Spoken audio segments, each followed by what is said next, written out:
This is the Business of Apps podcast, bringing you actionable insights from the leaders of the global app industry and the world's fastest growing apps.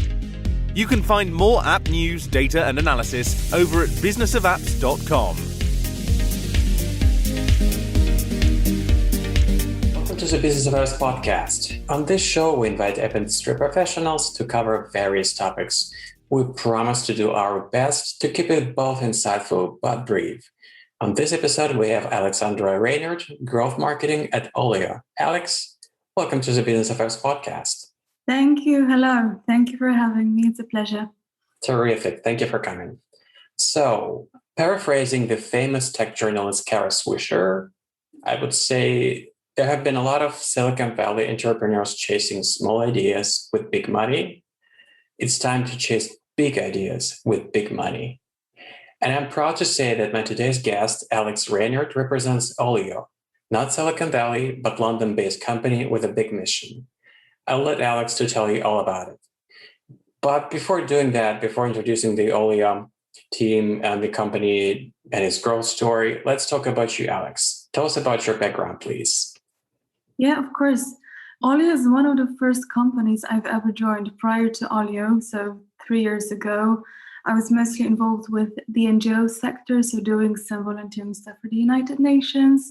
Like, for example, leading on campaigns to bring awareness to the child marriage problem in Africa. Yeah, also leading some student organizations and doing all things NGO.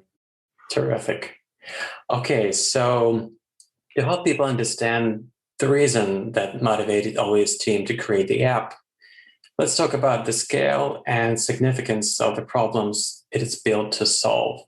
Starting with the food waste problem, how bad is it right now?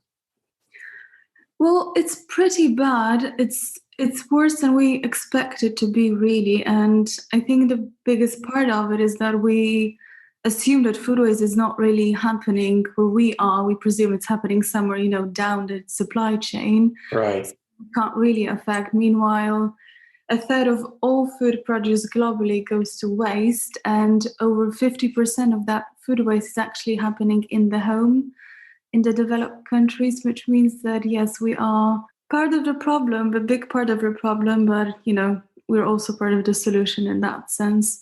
So, yeah, there's a lot of frightening stats about food waste in general.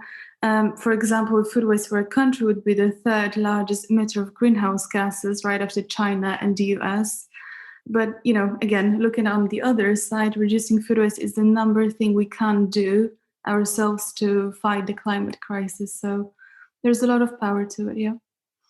Yeah, absolutely. It's one of those things you're, watching the news about what's going on in the climate change movement, in the global effort to stop polluting, but then you turn off your TV or your smartphone, just go by your life, not realizing that the stuff you're going to be throwing from your fridge at the end of the week, you will be contributing to that food waste problem without realizing, thinking I'm just one guy.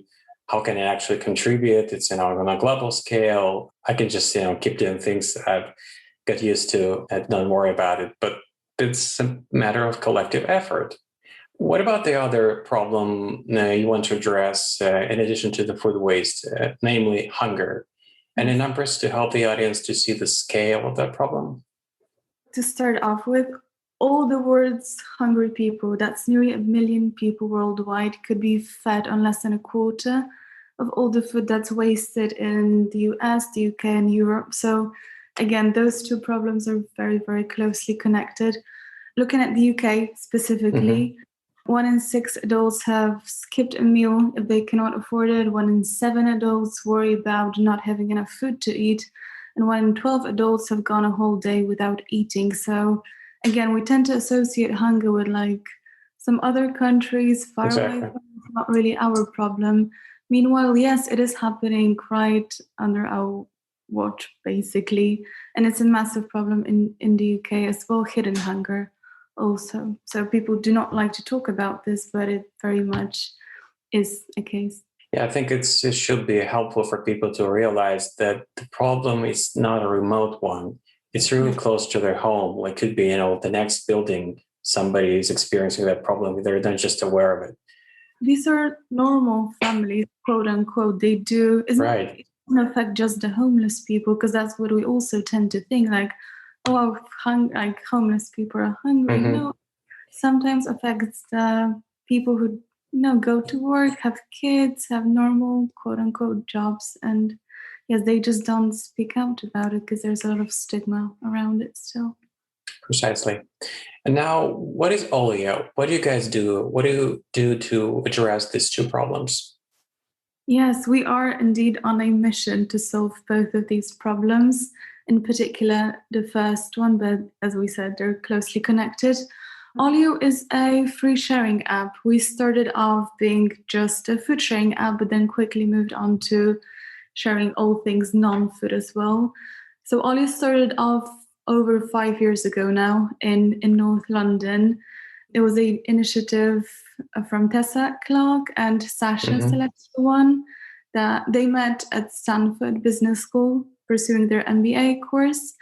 And yeah, a few years later, it was Tessa that sort of initiated it. Tessa was moving houses from Switzerland back to the UK. She had some perishable food she couldn't bring on with her.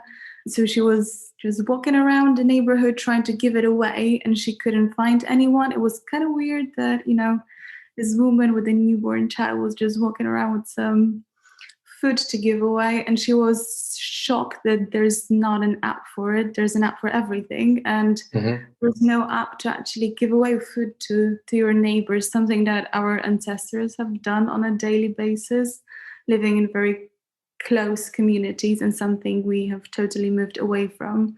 So that was the aha moment that they had. And yeah, so this is how Ollie started all those years back. That's a great story because, we all heard those stories about apps that were created by developers who at some point encountered some problem, some specific thing. They didn't realize there wasn't an app for that. But in many cases, it's about, I don't know, an app to calculate something, some utility, something small, not significant, something which is not, has a potential to influence lives of so many people. Yeah. But in your case, it's a great example when specifically the same path led you to create an app that at present influences so many lives on this planet, which is a great story. Absolutely, yes. What marketing channels and strategies have been instrumental for the app's growth? How it's been growing? We started off doing all the things manually, pretty much just having food stands somewhere in London, giving away flyers, just trying to get this initial traction. We have tried everything so far. I think every startup, every marketer can sort of understand that, yes, we have tried it all. Obviously, trying to find the golden bullet for us to pursue that mission. But no, what worked best for us was naturally a combination of many things. I think at the forefront of what we do is the community. That's by far the most important asset we have, and we're infinitely proud of it. At the moment, we have getting close to 4 million users now. I think we're at 3.7 or 8 million users worldwide in 60 countries all around the world. And many of those people feel very, very passionately about what we do. So they want to spread the word. They want to, tell their friends about it, their families. They shout about it on social media. It's always a good story, when you pick up something free from your neighbor that you've never met before.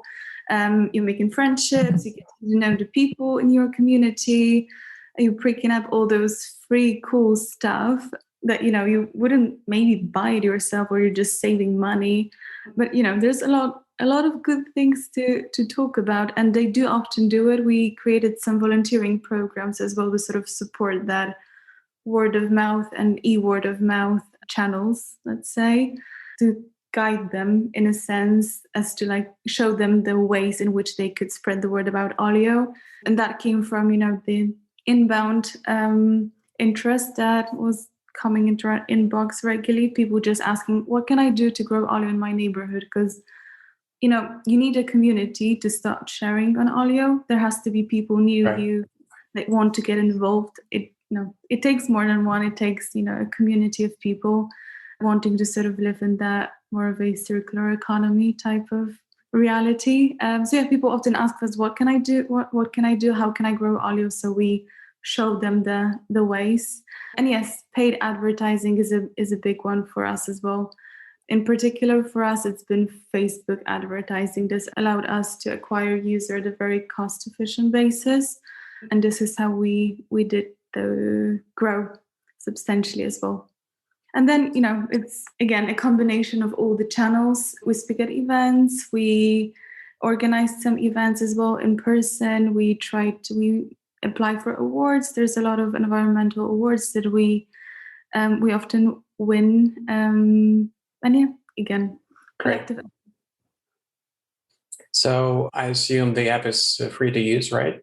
Yes, the app is free to use. It's always been free to use and it will be free to use. So the exchange is indeed free. All you need to do to sort of list something on the app is snap a photo of it, post it on the app, just insert a quick description as to what it is, why you're giving it away. Ideally, people would like to know that. And then, yeah, we send notifications to people in your neighborhood saying that there's some, bananas in 100 meters away from you, and yeah, you can pick it up again for free. We introduced some additional sections to the app last year. End of last year, we introduced Olio Made. That was sort of came as an idea mostly because of the pandemic and seeing how many people are selling their homemade and handmade stuff. Mm-hmm. And we sort of wanted to give them a platform to do so as well. And this is where you can actually buy those things. So this isn't the free exchange, but you can buy some homemade breads, homemade cookies, cupcakes, kombucha, even anything, or some handmade crafts that your neighbors did. But again, it links back to the mission of creating communities that are all about sharing and living the more sustainable life. Because when you buy something off your neighbor, you're not going to a supermarket, you're not paying for the transport and all that. You keep it in the community. And yeah, a few weeks ago now, we've introduced the first sort of paid subscription-based thing. It's called Olio Supporter. And for a few pounds a month, you can sort of support us on our mission and unlock some additional features to the app, like let's say map view. That's a great story. I really want to applaud you guys because we may have this, feeling that this notion that we're living in a world of private property and the impulse to share is just not there. But that's just wrong. This is native impulse to share with your community, with people you care about. And this is how we've been living for tens of thousands of years before, the modern civilization. Being a hunter-gatherer, you were sharing the stuff you brought from the hunt naturally with old folks around you. So this impulse is still there. It's not gone. So there is a way you can tap on that impulse and use it for the common good. We need to relearn that again. Mm-hmm. Yes. And people know it's an amazing feeling. Like we get so many user stories of people just, being so happy with the act of sharing something with your neighbor because it's intrinsically good, and as soon as you experience that once, you sort of understand where it's coming from, because not only you're not binning good food from going to waste, you also build those relationships with the people nearby. And food does bring people together, doesn't it? And sharing it with people is just the way to go about things. That was the first reason to bring us together around the campfire. Yeah. Perhaps any advice for people who are inspired by your example and would like to create an app that will impact people's lives for the better, of course, as you guys do? Yeah, we genuinely feel like now is the time to sort of, have the give tech for good, the platform to develop. We see more and more investors with the big pockets and big hearts actually, wanting to invest in startups that do good. People start to realize that not all forms of companies have to be intrinsically bad. I know it's still, there is, some stereotyping around it, but there are companies that are in the good space, that are making profit and in the same time helping the society and the planet. When it comes to tips, find your sort of calling. What Tessa and Sasha, the co-founders, always say is, we don't want people that are mission aligned. We want people that are mission obsessed. And I think this sort of obsession with making the world a slightly better place is a good way to get started, finding that fire inside of you, sort of finding your passion and, just trying to build a good, sustainable business around it. And I'm sure if you do something good, I'm sure there will be people who want to support you on your journey as well. Yeah, that's a great advice. Thanks, Alex. Okay, we're in this point of the show where I'm asking a few questions that are not related to the major topic, but these are just to draw a little bit of a better picture of my guest for the audience. Just a few quick questions. And number one would be, are you personally iOS or an Android person? On which side on the fence are you? I'm on the iOS side of things, a very loyal customer, which is a great study for all marketers, I guess, the brand that has been built around Apple and unprecedented brand loyalty. Very environmentally conscious company, persistently year over year. Yeah. It's a good choice. Do you remember your first mobile phone? It must have been one of the first iPhones. I just remember holding this piece of technology and being absolutely gobsmacked by how, the user interface was just so clean and beautiful. And yes, sadly, every single other phone was also an iPhone, which is not ideal, but yeah. Intersection of the art and technology, as Apple likes to say. Okay, imagine you've left your smartphone at home. Your iPhone is sitting somewhere in a desk. You just left your home for groceries, whatever. What would be the most missing feature for you right now? I probably get lost. I cannot go, because I travel quite a lot. Well, at least I used to. I would probably not be able to find my way back home if I were to, travel a bit further. I'm absolutely hopeless with no Google Maps by my side, sadly. I see. Okay, what new app technologies are you most excited about? To put it more simply, if you hold your iPhone in your hand and thinking, wouldn't it be great if this thing, this has a better battery or augmented reality features will be more advanced at this point? What would be one of those things in your mind?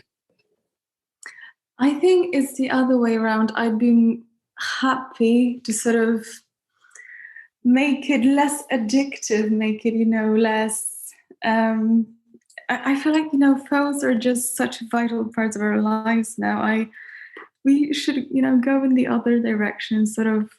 It's kind of it may sound paradoxically, but the device, it shouldn't be so in your face. It shouldn't be so there was a great quote by Steve Jobs that computers should be a bicycle for your mind. Yeah.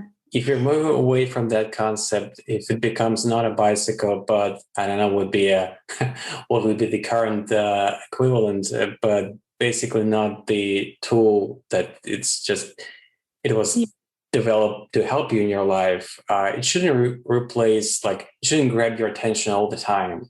It's a tool. Right. You're not staring at your scissors or hammer all the time. You're grabbing the tool, whatever you need it, and just put it away and you forget about it. Exactly. No notifications, no red dots, no anything. So that may involve both hardware and software to reach that goal for you. Okay. All right. And now, before I let you go, how can people get in touch with you and more information about what you do? Yeah, of course. First of all, please do download the Olio app, see how many Olios there are nearby. So OLIO on the App Store and Google Play. And me directly, it's just Alex with a KS at oliox.com. Great. Thanks a lot. Thank you for your time and coming on our podcast, Alex. Thank you. Thank you for having me. Bye-bye. And that was Aleksandra Reinert, Growth Marketing at Olio. To listen to more episodes, subscribe to our podcast on iTunes, Spotify, Stitcher, Google Podcasts. Just search for Business of Apps and you will find us easily. We release episodes on Mondays, so subscribe and you will be able to get new episodes on your smartphone, tablet, or computer as soon as we release them. And please don't forget to leave us a review and comment on iTunes. It is highly appreciated. And all episodes will also be available on businessofapps.com. Thank you for listening. See you next week. Bye. Thank you for listening to the Business of Apps podcast. For more, head on over to businessofapps.com.